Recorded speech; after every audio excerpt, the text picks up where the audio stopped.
जी, क्या हाल है आप सबका? ठीक ठाक हैं? कैसी आपकी स्टडीज जा रही हैं?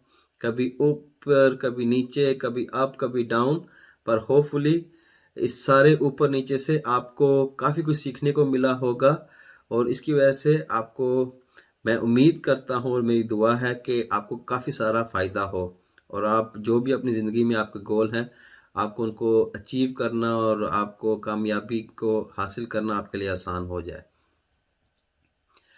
तो अ, अगर आपको याद हो तो पिछले लेसन्स के अंदर हम HTML5 का स्टैंडर्ड पढ़ रहे थे, और उसमें हम पिछली वीडियो में जिस सेक्शन तक पहुंचे थे वो हिस्ट्री के बारे में था, कि अब हमने देखना था कि HTML5 की हिस्ट्री क्या है, उसके बारे में वहाँ स्टैंडर्ड के अंदर लिखा भी हुआ था। तो अब हमने क्या करना है कि हिस्ट्री को पढ़ने से पहले मेरी मर्जी ये है कि मैं आपको एक कहानी के तौर के ऊपर पहले उस सारी को बता दूं कि एक क्या कहते हैं कि एक वन गो के अंदर और एक बड़े इख्तसार के साथ और ब्रीफली मैं आपको समझा दूं कि HTML5 की हिस्ट्री है क्या। हमें बहुत ज़्यादा डिटेल में जाने की तो ज़रूरत नहीं है, लेकिन अगर थोड़ा बहुत हमें बैक स्टोरी का पता हो तो चीज़ को पढ़ना और ज़्यादा मज़ेदार हो जाता है। तो HTML5 की जो स्टोरी है वो स्टार्ट होती है सर्द जंग से। इसको उर्दू में सर्द जंग कहते हैं, इंग्लिश में हम कोल्ड वॉर कहते हैं। ये कोल्ड वॉर है क्या थी? ये असल में ये थी कि हमारे दो ब्लॉक बन गए थे दुनिया में। एक वेस्टर्न ब्लॉक था, एक ईस्टर्न ब्लॉक था। जैसे कि सेकेंड वर्ल्ड वॉर में अगर आप लोगों को पता हो, तो वेस्टर्न ब्लॉक में हमारे पास जो मेन कंट्री थी वो USA था, और ईस्टर्न ब्लॉक में जो मेन कंट्री थी वो हमारे पास था रशिया। तो हुआ क्या कि सर्द जंग में ये दोनों मुल्क आपस में मुतसादम, बाकायदा तौर पर तो इन्होंने जंगें नहीं आपस में लड़ी, लेकिन इन्होंने एक दूसरे के साथ जो इनका तनाज़ा था उसको इन्होंने जो है वो प्रॉक्सीज के ज़रिए एक दूसरे के ऊपर डिफरेंट इन्होंने हरबे इस्तेमाल किए या एक दूसरे को घायल करने की कोशिश की। तो ये था। अब इस सारी सर्द जंग में जैसे कि मैंने आपको बताया कि बाकायदा तौर पर तो इन्होंने लड़ाइयाँ नहीं की, लेकिन प्रॉक्सीज को यूज़ किया, और उसकी वजह से जो है ना इन्होंने एक दूसरे के ऊपर ज़रबे लगाई या एक दूसरे के ऊपर डिफरेंट तरीक़ों से इन्होंने बर्तरी हासिल करने की कोशिश की। तो उसके दौरान जो है वो हमारे पास इंटरनेट बना, इंटरनेट आया। और वो इंटरनेट आया क्यों? क्योंकि इंटरनेट की ज़रूरत इसलिए बनी कि एक न्यूक्लियर बंकर से दूसरे न्यूक्लियर बंकर पर जब वो पैगाम रसानी की जब ज़रूरत पड़ी तो उसके दौरान इंटरनेट को बनाना पड़ा। फिर बाद में जब ये जंग वगैरह ख़त्म हो गई तो बाद में इसको आम पब्लिक के लिए भी खोल दिया गया। तो जो है ये जो कॉन्सेप्ट है वर्ल्ड वाइड वेब का, ये 1999 में हमारे पास एक साइंसदान था जो ऑर्गेनाइजेशन में जो है वो सर्न, उस ऑर्गेनाइजेशन का नाम था CERN। मुझे इसका मुखफ़फ़ तो नहीं पता कि इसका मतलब क्या है, लेकिन वो उधर काम करता था, और उसका नाम टिम बर्नर था। उसने पहली दफ़ा सोचा या इस आइडिया को उसने पेश किया कि क्यों ना हम एक ऐसी नेटवर्क बनाए जो वेब हो, जो जाल हो, बाकी नेटवर्क्स को आपस में मिलाकर करने का। और समझ लें कि HTML की जो इनिशियली जो कुछ रूल्स थे या उस लैंग्वेज को बनाना था वो भी उसने किया, टिम बर्नर्स ने, और वो सर्न में काम करता था। फिर इस तरीके से हुआ कि ये नहीं है कि HTML कोई नए सिरे से बनाई। HTML में आप एक तसलसल देखेंगे कि जितनी भी HTML के वर्जन आए हैं वो पहले से वो चीज़ें इस्तेमाल में थी, लेकिन उनको स्टैंडर्डाइज कर दिया गया था। तो इसी तरीके से इवन जो HTML सबसे पहली HTML भी बनी थी, उसमें काफ़ी सारे जो टैग्स थे वो SGML एक लैंग्वेज थी उससे लिए गए थे। सो SGML ये मुखफ़फ़ है स्टैंडर्ड जनरलाइज मार्कअप लैंग्वेज का। तो आप देखेंगे कि HTML का कोई पहला वर्जन नहीं है, यानी कि HTML वर्जन 1 नहीं है। HTML वर्जन 2 से स्टार्ट हुई, और इसको जो स्टैंडर्डाइज किया उस ऑर्गेनाइजेशन का नाम IETF था। आप देखेंगे काफ़ी सारी एब्रीविएशंस आ रही हैं। ये असल में मुखफ़िफ़ है, या ये इसका जो एब्रीविएशन है इसका मतलब है, इफ़ अगर मैं रॉन्ग ना कर लूँ, तो internet engineering task force. Mouthful था ये। सो ये ऑर्गेनाइजेशन थी जिसने पहला HTML का जो HTML2 है वो वर्जन बनाया। उसके बाद जिस ऑर्गेनाइजेशन ने इस IETF के बाद HTML के ऊपर काम करने की जिम्मेदारी ले ली, या इस चीज़ को उसने अपना लिया, वो हमारे पास थी W3C। अब W3C से मुराद है वर्ल्ड वाइड वेब कंसोर्टियम। सो W3 से मुराद है कि 3 W's हैं, और वो 3 W से मुराद क्या है? वर्ल्ड वाइड वेब, और C से मुराद है कंसोर्टियम।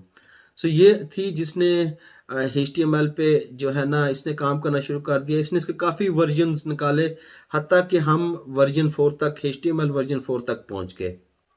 अब जब ये W3C में वर्जन 4 हमारा HTML का बना, तो बड़ी इंटरेस्टिंग चीज़ एक हुई। वो इंटरेस्टिंग चीज़ ये हुई कि W3C ने HTML, जो कि पहले बहुत फॉरगिविंग थी, बहुत माफ़ कर देने वाली थी, आप जो कुछ लिख लें ये इसको एक्सेप्ट कर लेती थी। और जैसे कि मैंने आपको पहले बताया कि HTML ऐसी नहीं है कि जो चीज़ों को रिजेक्ट करे, ये चीज़ों को अपनाने के मुताबिक। तो जो चीज़ पहले से ही कहते हैं ना कि इन वाइल्ड जो लोग उसको इस्तेमाल करते थे, आम इम्प्लीमेंटेशन में चीज़ें आ जाती थी, HTML उसको जो स्टैंडर्ड है वो HTML में उनको अपना लिया जाता था। तो ये किसी चीज़ को डिस्कार्ड नहीं करते थे, हर चीज़ को अपना लेते थे जो बाहर आम लाइफ में इस्तेमाल हो रही होती थी। XHTML जो है, W3C ने क्या किया कि उसने HTML से आस्ता आस्ता दूर होकर XHTML एक और लैंग्वेज की बुनियाद रखी। अब XHTML HTML से इतनी दूर तो नहीं थी, लेकिन उसका सिंटैक्स, जो उसका लिखने का तरीका है, वो ज़्यादा बाकायदा था, और उसमें ज़्यादा यानी कि उसको स्ट्रिक्ट बना दिया गया था, हर चीज़ को अलाउ करना उसमें नहीं था। यहाँ तक कि जो है XHTML का जब दूसरा वर्जन W3 से निकाला, तो उसमें उन्होंने बिल्कुल वाज़िया तौर पर HTML से XML की तरफ HTML को चेंज करने का वाज़िया उन्होंने निशानदेही की। अब XML एक बिल्कुल डिफरेंट लैंग्वेज है। तो ये जो उनका था, उनका मकसद ये था कि वो HTML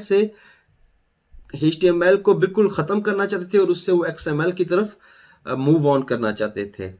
अब मसला ये हो गया कि उस वक़्त इंटरनेट एक्सप्लोरर, जो कि माइक्रोसॉफ्ट जिसको ऑन करती है, वो सबसे डोमिनेंट ब्राउज़र था। तकरीबन 80% लोग उसको इस्तेमाल करते थे, और उन्होंने XML को इनकॉर्पोरेट करना अपने ब्राउज़र में, उससे इनकार कर दिया। जब उन्होंने इनकार कर दिया, इसका मतलब ये हुआ कि अगर कोई अपना डॉक्यूमेंट XML में बनाता है तो 80% लोग तो उसको खोल ही नहीं सकते थे, और उसका हतमी नतीजा ये हुआ कि XML जो है वो कामयाब नहीं हो सकी, और आखिर जो है वो नाकाम हो गई।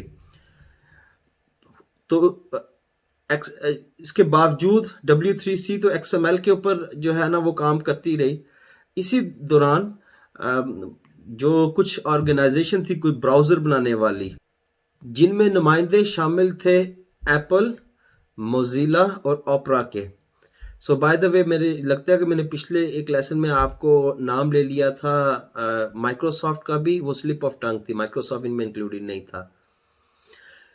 ये जो ऑर्गेनाइजेशनें हैं जो के ब्राउज़र भी बनाती हैं, ये इकट्ठी हुई और इन्होंने एक वर्किंग ग्रुप बना लिया। इन्होंने एक और अपनी ऑर्गेनाइजेशन बना ली, और इन्होंने अपने वर्किंग ग्रुप का नाम व्हाट वेग रखा, जो आपको याद हो कि मैंने आपको ऑनलाइन जाके दिखाया भी था।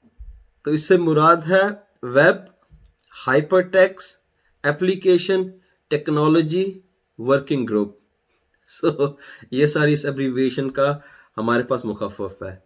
तो इन्होंने क्या किया कि इन्होंने HTML को अपना लिया, और इन्होंने HTML पर काम करना शुरू कर दिया। अब इनका जो काम था वो बहुत तेज़ी से उसने असर दिखाना शुरू कर दिया, क्योंकि इनकी जो ऑर्गेनाइजेशनल स्ट्रक्चर था वो ज़्यादा समझ ले डेमोक्रेटिक टाइप का था। इन्होंने पब्लिक मेलिंग लिस्ट भी खोल ली जिसमें हर बंदे को सब्सक्राइब होने की इजाज़त थी। बाद में मैं आपको बताऊंगा कि क्या होता है जब हम पढ़ेंगे। बहरहाल उसकी वजह से ये हुआ कि इन्होंने फ़ौरन रिजल्ट प्रोड्यूस करवाने शुरू कर दिए। दूसरा, इनका जो मेन एम था ये था कि ये बैकवर्ड कंपैटिबल भी थे। ये HTML को ये नहीं चाहते थे कि उसमें इतनी स्ट्रिक्टनेस की जाए कि जो न्यू वर्जन है वो पुराने वर्जन को ख़त्म कर दें, बल्कि इनका गोल ये था कि जो कुछ भी इम्प्लीमेंटेशन में है या इम्प्लीमेंटेशन में पहले था, जो न्यू स्टैंडर्ड थे वो उन फीचर्स को न्यू स्टैंडर्ड में ऐड कर दें और पिछलों को भी कायम रखें। इसको बैकवर्ड कंपैटिबल कहते हैं, इसका ऑपोजिट फॉरवर्ड कंपैटिबल होता है। एनीवेज, अगर आप इसमें देखना चाहते हैं तो इंटरनेट पे सर्च कर लीजिएगा। तो ये इनका मेन गोल था। तो इन्होंने जो है वो उस पर काम करना शुरू कर दिया। फिर एक वक्त ऐसा आया कि W3C ने भी रियलाइज़ किया कि वो XML पे कहीं नहीं जा रहे और वो आइडिया बिल्कुल फेल हो गया। तो उन्होंने भी बाकायदा तौर पर उसको ख़त्म करने का ऐलान कर दिया कि हम अब XML की तरफ जो हमने ये इनिशिएटिव लिया था हम इसको ख़त्म करते हैं। और बाद में जो है HTML बाद में W3C और WHAT-WAG ये आपस में इन्होंने कोलैबोरेट करने का भी मुआहदा कर लिया और अब ये दोनों मिलकर हमारे लिए स्टैंडर्ड बनाते हैं जो आप WHAT-WAG में देखते हैं। तो ये सारी कहानी है। यही वजह है कि अगर आप देखें कि जब भी मैंने आपको बताया है कि आपने नए स्टैंडर्ड को लेना है, या तो मैंने आपको W3C की साइट बताई है या मैंने आपको WHAT-WAG की बताई है। तो ये रीज़न है कि ये इन दोनों जगहों के ऊपर से हम इसको एक्सेस कर सकते हैं। तो ये तो मैंने आपको इसकी सारी की एक वन गो में सारी हिस्ट्री बता दी।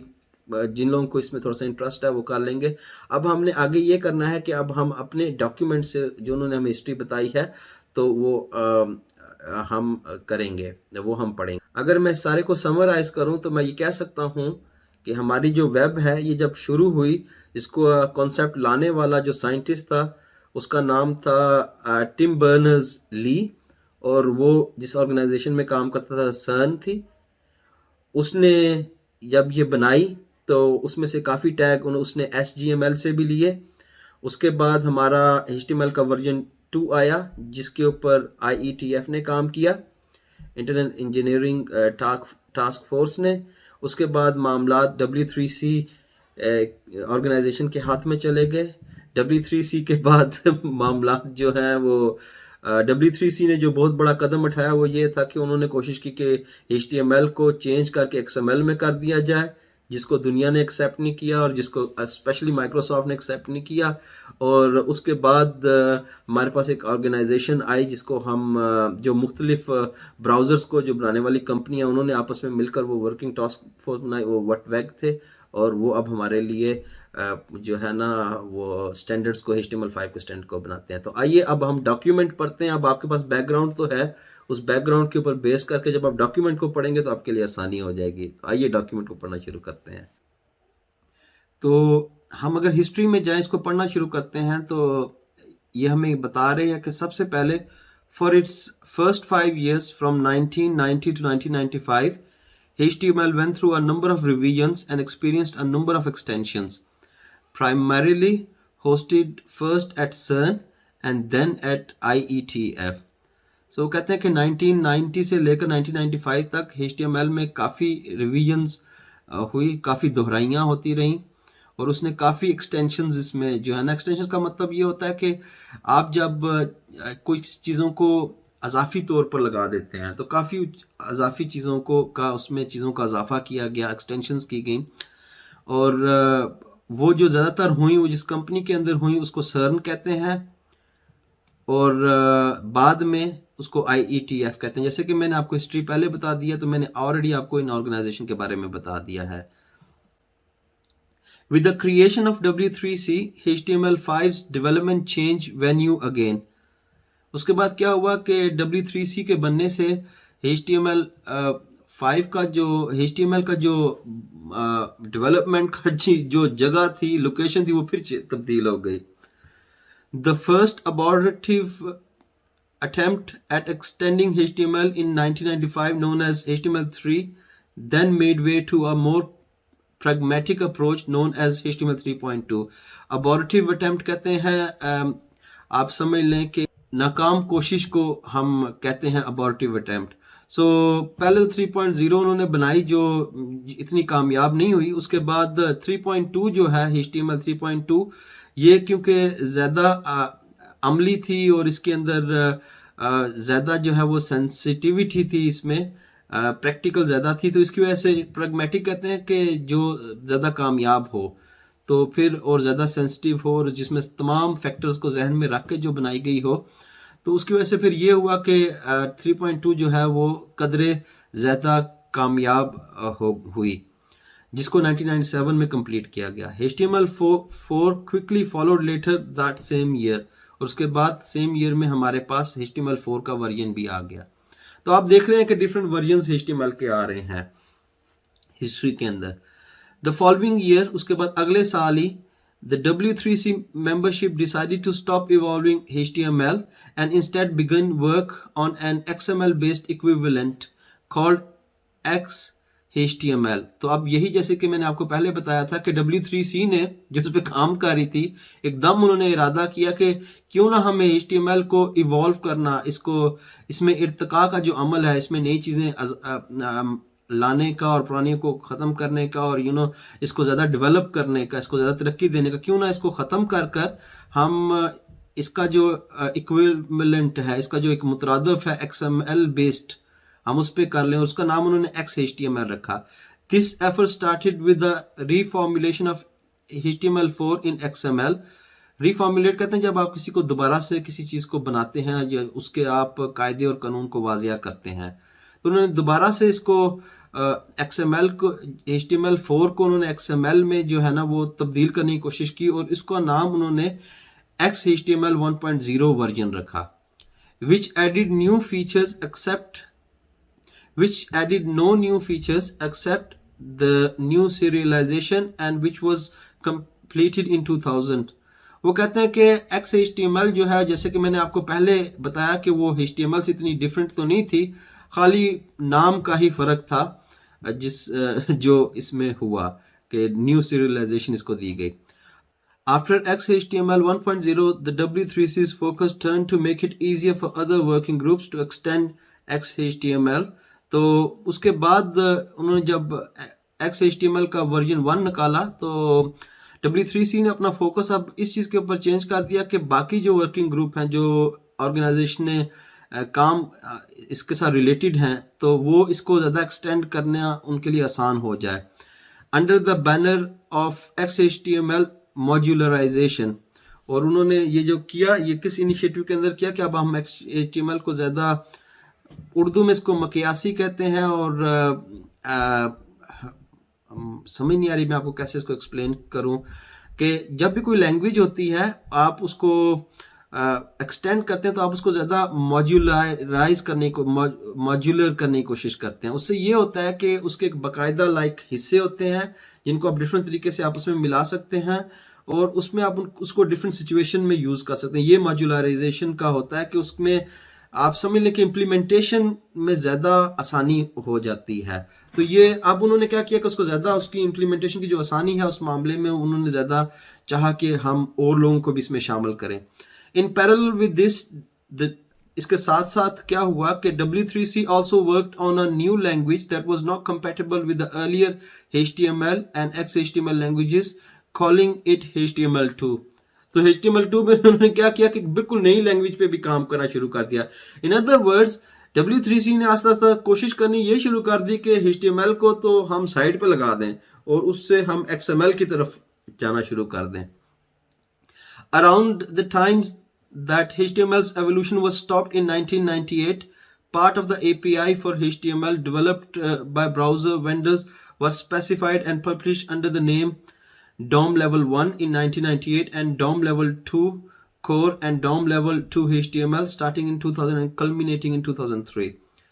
अब इसका मतलब यह है कि इसी वक्त के अंदर जबकि HTML को बाकायदा तौर के ऊपर उसमें कोई इर्तिका नहीं हो रहा था, क्योंकि W3C ने तो अपनी सारी तवज्जो जो है वो XML वाली तरफ कर दी. तो जो है ना, फिर ये हुआ कि डिफरेंट जो ब्राउज़र वेंडर्स हैं, डिफरेंट ब्राउज़रों को बनाने वाली जो कंपनीज़ हैं, उन्होंने फिर कुछ काम किया और उन्होंने कुछ जो HTML में कुछ डेवलपमेंट की, उनके जो उन्होंने नाम रखे वो उन्होंने बता दिए कि डॉम लेवल 1 और डॉम लेवल 2, और इस तरह से उन्होंने उनके डिफरेंट नाम्स थे. These efforts then petered out with some DOM level 3 specification published in 2004. petered out का मतलब होता है फेड आउट हो गई, आस्ता आस्ता जो है ना वो ख़त्म हो गई. So these efforts then petered out, ये जितनी भी उनकी काविशें थी, कोशिशें थी, ये फेड आउट होना शुरू हो गई, इनका असर ख़त्म होना शुरू हो गया. With some DOM level 3 specification, DOM level 3 specification से published in 2004, but the working group being closed before all the 3 drafts were completed.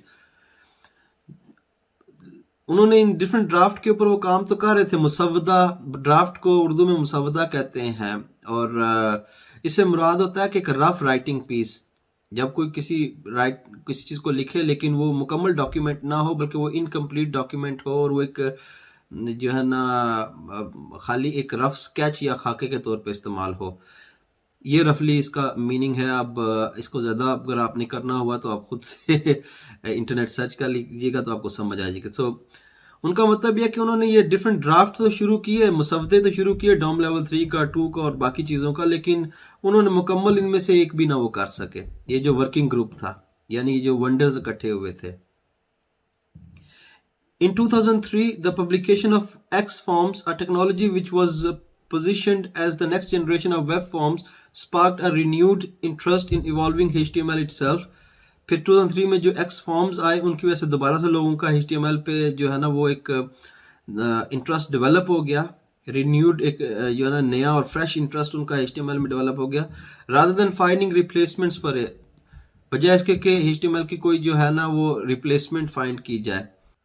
Shortly thereafter, Apple, Mozilla and Opera jointly announced their intent to continue working on the effort under the umbrella of new venue called the WhatWag. A public mailing list was created and the draft was moved to the WhatWag site.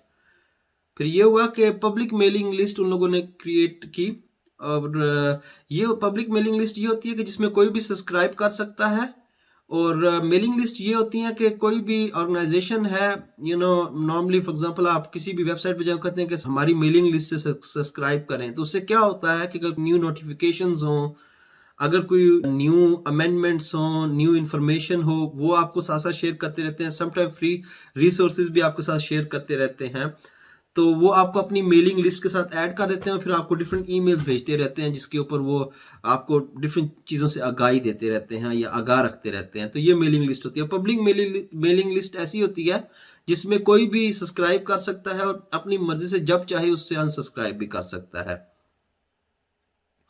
तो इससे पता लगता है कि ये ज़्यादा democratic थे. इन्होंने ज़्यादा जो है ना लोगों की इन्वॉल्वमेंट ज़्यादा बढ़ाई, जिसकी वजह से ये ज़्यादा सक्सेसफुल भी थे. The copyright was subsequently amended to be jointly owned by all 3 vendors. बाद में कॉपीराइट को जो है ना वो बाद में तब्दील करके ऐसे किया गया कि इन तीनों कंपनियों का बीच में हिस्सा था. And to allow reuse of the specification, और ये भी था कि आप स्पेसिफिकेशन को रीयूज भी ये कर सकती हैं. The WhatWag was based on several core principle. अब ये जो इन्होंने वर्किंग ग्रुप बनाया था इन 3 ब्राउज़र के वेंडर्स ने, एप्पल, मोजिला और ओपेरा ने, ये तकरीबन जो है ना ये कुछ बुनियादी असूलों पर कायम था. वो बुनियादी असूल क्या थे? इन पर्टिकुलर खास तौर पर उसमें क्या था? That technologies need to be backward compatible, कि उनकी जो टेक्नोलॉजीज होंगी वो बैकवर्ड कंपैटिबल होंगी. बैकवर्ड कंपैटिबल होने का मकसद ये होता है कि जब आप पुरानी चीज़ों को साथ लेके चलें, यानी कि हर न्यू स्पेसिफिकेशन का मकसद ये ना हो कि आप पहली चीज़ों को खैराबाद कह दें, उनको बिल्कुल छोड़ दें और आप नई चीज़ों को अडॉप्ट कर लें या उनको इख्तियार कर लें. बैकवर्ड कंपैटिबिलिटी का मतलब मेरे मुंह से क्या ही नहीं जा रहा. बैकवर्ड कंपैटिबिलिटी का मतलब ये होता है कि आप जितनी भी पुरानी स्पेसिफिकेशन है या जो पुरानी इम्प्लीमेंटेशन है आप उनको भी कायम रखें और उसके साथ साथ न्यू चीज़ों को भी आप मुतारिफ करवाएं. that specifications and implementations need to be matched even if this means changing the specification rather than implementations. इसका उन्होंने कहा कि मकसद क्या है कि स्पेसिफिकेशन जो भी हम स्टैंडर्ड बनाते हैं वो जो इम्प्लीमेंटेशन जो भी चीजें अमल पजीर हो रही हैं, क्योंकि दुनिया में लोग किसी चीज को इस्तेमाल करते हैं तो डिफरेंट टेक्निक्स से करते हैं, वो जो भी अमली तौर पर जो काम हो रहा है वो स्पेसिफिकेशन के अंदर होना चाहिए। और फोकस जो है वो इस चीज पे नहीं होना चाहिए कि हमारी जो स्पेसिफिकेशन है उसमें क्या, फोकस इसमें ये होना चाहिए कि जो भी चीजें इंप्लीमेंट हो रही हैं उनको जरूर ऐड किया जाए स्पेसिफिकेशन के अंदर। और अगर कोई चीज मैच नहीं हो रही तो अगर चेंज करना पड़ा तो वो इम्प्लीमेंटेशन को ना चेंज किया जाए बल्कि स्पेसिफिकेशन को चेंज कर दिया जाए, जिसकी वजह से हमारी HTML5 बहुत ज्यादा माफ कर देने वाली है, क्योंकि वो काफी ज्यादा चीजों को अपने अंदर इंक्लूड करती है, वो चीजों को अपनाती है, चीजों को रिजेक्ट नहीं करती। वो ये देखती है कि आप क्या कुछ हम ला सकते हो, वो ये नहीं देखती कि आप क्या कुछ नहीं ला सकते। तो फोकस ग्लास भरे पे है, ग्लास खाली पे नहीं है। सो ये HTML5 का ज्यादा फोकस है। तो यही हमें बता रहे हैं कि जब ये वेंडर ग्रुप थे इनकी ये ज्यादा प्रायोरिटी थी। And that specifications need to be detailed enough that implementation can achieve complete interoperability without reverse engineering each other. तो उन्होंने कहा कि बाकी तीसरे नंबर पे उनका ये था कि स्पेसिफिकेशन काफी डिटेल्ड हो कि इंटरऑपरेबिलिटी जो है ना वो फैक्टर ना बने। इंटरऑपरेबिलिटी ये होता है कि जब आप एक ही चीज को दूसरी चीजों के साथ इस्तेमाल करने की कोशिश करते हैं और मुख्तलिफ चीज़ों के साथ इस्तेमाल करने की कोशिश करते हैं और मुख्तलिफ वेज में इस्तेमाल करने की कोशिश करते हैं, इसको इंटरऑपरेबिलिटी कहते हैं। तो जब चीज़ें डिटेल्ड होती हैं तब ही इंटरऑपरेबिलिटी आसान होती है। जब चीज़ें आपकी बहुत मखसूस हो जाएं तो फिर वो थोड़ी सी रिजिड हो जाती हैं और मुश्किल होता है उनको डिफरेंट सिनेरियोज में यूज करना। The later requirement in particular required that the scope of HTML5 specification include what had previously been specified in 3 separate documents, HTML4, XHTML1 and DOM2 HTML। जैसे कि मैंने आपको कहा कि इनका गोल ही ये था कि HTML में सब कुछ शामिल हो, किसी चीज को रिजेक्ट ना किया जाए, बैकवर्ड कंपैटिबल हो, पुरानी चीजों को ये अपने अंदर समोए। इसी वजह से उन्होंने कहा कि जितनी भी पुरानी थी स्पेसिफिकेशन वो HTML5 में उन्होंने उसको शामिल किया। अगर उसका नाम लिया जाए तो HTML4 थी, उसमें XHTML थी और DOM2 HTML थी। It also meant including significantly more detail than had previously been considered the norm। इसका यह भी मकसद था कि जैसे कि पहले जिसको आम समझा जाता था या जिसको कानून समझा जाता था या जिसको मौजू समझा जाता था कि इतनी इंफॉर्मेशन नहीं होनी चाहिए, इसमें उससे कई ज्यादा इंफॉर्मेशन को डाला गया और काफी ज्यादा ये लेंथी थी। In 2006, the W3C indicated an interest to participate in the development of HTML5 after all। आखिरकार जो है W3C जिसने HTML को बाय बाय कह दिया था, खैराबाद कह दिया था, छोड़ दिया था, उससे दगाबाजी थोड़ी सी कर दी थी, ये पता नहीं लफ्ज इतना अच्छा है या नहीं। उन्होंने आखिरकार उसको जो है ना उन्होंने उसमें काम करने का और उसमें हिस्सा लेने का उन्होंने इंटरेस्ट शो किया या अपना उन्होंने डिजायर या ख्वाहिश उसका इजहार किया। And in 2007 formed a working group chartered to work with the WTWG on the development of the HTML5 specification। तो उन्होंने एक वर्किंग ग्रुप, एक ऑर्गेनाइजेशन, एक उनका हिस्सा ऑर्गेनाइजेशन का जो कि WTWG के साथ मिलकर काम करे, उन्होंने वो बनाया। Apple, Mozilla and Opera allowed the W3C to publish the specification under W3C copyright while keeping a version with a less restrictive license on the WTWG site। तो इन जो थी कंपनियां उन्होंने W3C को ये इजाजत दे दी कि वो पब्लिश कर सकते हैं स्पेसिफिकेशन, कॉपीराइट उनको भी दे दिया और जो है ना उसमें इस तरीके से काम होता रहा। मैं अब इसमें ज़्यादा डिटेल में नहीं जाना चाहता, let's skim through very quickly because हम ऑलरेडी टू मच डिटेल में चले गए हैं। excuse me. For a number of years, both groups then worked together. और उसके बाद काफी साल दोनों ग्रुपों ने, W3C ने और WhatWag ने इकट्ठे काम करते रहे. In 2011, however, the groups came to the conclusion that they had different goals. लेकिन 2011 में उन्होंने इस नतीजे को अखज़ किया, या इस नतीजे तक वो पहुंचे कि हम दोनों की जो गोल्स हैं, हम दोनों के जो गोल्स का उर्दू में हम क्या कह सकते हैं, हमारी जो मंजिलें हैं वो मुख्तलिफ हैं. W3C wanted to publish a finished version of HTML5. W3C क्या वो चाहते थे कि वो HTML5 का एक मुकम्मल वर्जन जो है, फाइनलाइज्ड वर्जन जो है, मुकम्मल वर्जन जो है उसको वो करें. while the WhatWag wanted to continue working on a living standard for HTML. और WhatWag का ज़्यादा इंटरेस्ट था कि जो लिविंग स्टैंडर्ड है, जो अभी एप्लीकेबल है द मोमेंट, उसके ऊपर काम करते रहें. मींस कि उसमें इवॉल्विंग की तरफ वो ज़्यादा था. डायरेक्शन ये होगी कि W3C का इंटरेस्ट ज़्यादा इसमें चले गया कि हम जो फिनिश प्रोडक्ट है उसको हमने कैसे बनाना है, और WhatWag का इंटरेस्ट इसमें ज़्यादा हो गया कि हमने उस प्रोडक्ट में तरक्की कैसे ज़्यादा लानी है, हमने उसको ज़्यादा इवॉल्व कैसे करना है, उसका इर्तिका कैसे करना है, उसमें इम्प्रूवमेंट कैसे ज़्यादा लानी है. तो उन दोनों ने अपने अपने जो है ना एरियाज को सिलेक्ट कर लिया. Continuously maintaining the specification rather than freezing it in a state. So ये उसी को बता रहे हैं कि WhatWag का गोल ये था कि वो कंटिन्यूसली, क्योंकि क्या होता है कि ये कंपनियां एक दफ़ा काम करके वो फिर फ्रीज हो जाती हैं, वो उसी स्टेट में रहती हैं. WhatWag ने कहा ये नहीं होगा, हम ज़्यादातर अपनी तवज्जो इसी में रखेंगे. कोई भी जो हमारी फाइनलाइज्ड एक लिविंग स्टैंडर्ड होगा, हम उस पर काम करते रहेंगे, उसमें इंप्रूवमेंट लाते रहेंगे, उसमें नई चीज़ों का इजाफा करते रहेंगे, एक्सटेंशन लाते रहेंगे कि हम उसकी बेहतरी में कंटिन्यूसली काम करते रहें, और वो उसको एक जगह हम साकत ना कर दें, फ्रीज ना कर दें. And adding new features as needed to evolve the platform. ये मैंने आपको पहले बता दिया. इन 2019 WhatWag and W3C signed an agreement to collaborate on a single version of HTML going forward this document. और 2019 में उन्होंने ये मुआहदा कर लिया और उन्होंने एक एग्रीमेंट के ऊपर साइन कर दिया, एक मुआहदे के ऊपर उन्होंने साइन किया जिसमें उन्होंने इस चीज़ का इरादा किया कि हम लोग अब कोलैबोरेट करेंगे, अब हम मिलकर काम करेंगे एक HTML के सिंगल वर्जन के ऊपर, बजाय से कि हम अलग-अलग जो है ना गोल्स पे काम करें, जो कि ये डॉक्यूमेंट है जो अब हम पढ़ रहे हैं, जो हमारा लिविंग स्टैंडर्ड भी है. तो ये तो हमारे पास सारी हिस्ट्री है.